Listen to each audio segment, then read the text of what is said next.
Good morning. I'm still reporting on politics.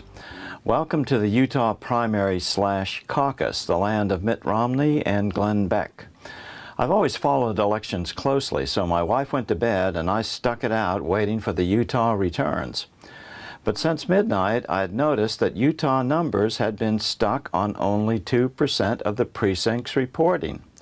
Though I wasn't contemplating doing a report on this, I decided to do some reading while I waited up. In Tuesday's election in Utah, registered Republicans had two voting options: stand in lines to participate in the state caucus, or for the first time, vote online. The Utah caucus primary was billed as the nation's largest online election ever. The day before the election, the online version of Wired magazine had even done one of their typical stories on it. They reported that as of Monday morning, 59,000 voters had chosen online voting. The title of Wired's story was disturbing. Utah's online caucus gives security experts heart attacks. The story opens up this way. Security researchers pretty much uniformly agree that letting people vote online is a very bad idea, one that is fraught with risks and vulnerabilities that could have unknowable consequences for the future of democracy. This week, the Utah GOP is going to give it a whirl anyway. But right out of the box, I noticed a slight problem. Who paid for the experiment? The Utah GOP paid more than $80,000 to purchase the equipment, not state election officials. It seems that the internet voting system came from Smartmatic Group, which is based in England. The chairman of Smartmatic is Lord Mark Malloch Brown, who is also on the board of George Soros's Open Society and is a personal friend of Soros. Brown has served as a former number 2 in the United Nations, currently sits in the House of Lords, and has served as vice chairman of Soros Investment Funds. This would be the same Soros group who, along with the Hillary Clinton campaign, is suspected of funding something else. Hundreds of paid thugs, known in polite circles as demonstrators, paid to follow the Trump train across the nation to disrupt and destroy, if possible, the gigantic Trump rallies. So that's strike one against the Utah GOP's online voting effort.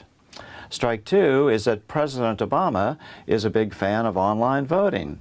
In 2014, he created a commission to generate a report about how best to ensure online voter integrity. Okay, so right off the bat, that's two strikes against Utah's GOP electronic voting initiative. And here's strike three. This popped up on the Free Republic site at 1:43 a.m. this morning, right in the middle of my reading up on the topic of Utah voter fraud. A voter identified as M. Thatcher wrote that he had chosen to go stand in line and participate in the caucus.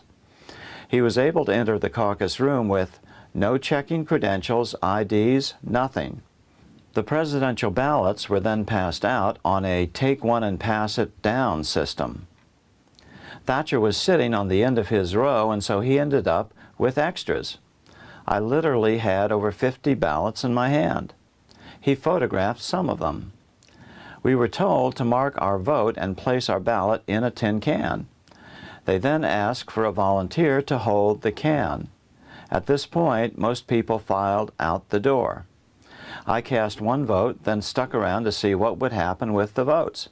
Thatcher then asked if he could watch the vote count. He was told no.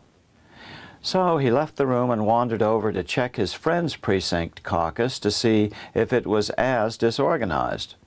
As he walked into the room, he was handed another ballot.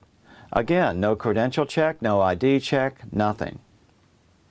Thatcher declined to vote again and went back to his precinct caucus to see what the results were.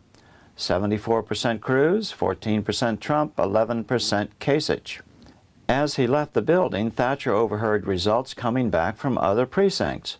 Overwhelming numbers for Cruz, like 70 to 90% or more. Bottom line, they basically are going to post whatever the hell numbers they want. There were no apparent controls, no credential checks, no ID checks, and ballots being handed around like napkins. Utah results are a complete sham. So I started my research about 1 a.m. Eastern Standard Time. At that time, only 2% of the vote had been posted. Now it's 4:18 a.m. and the latest Utah vote tally as displayed on the Fox ticker is Cruz 68.9, Kasich 16.8, Trump 14.2 with 75% of the vote tallied. I'm still reporting from Washington. Good evening.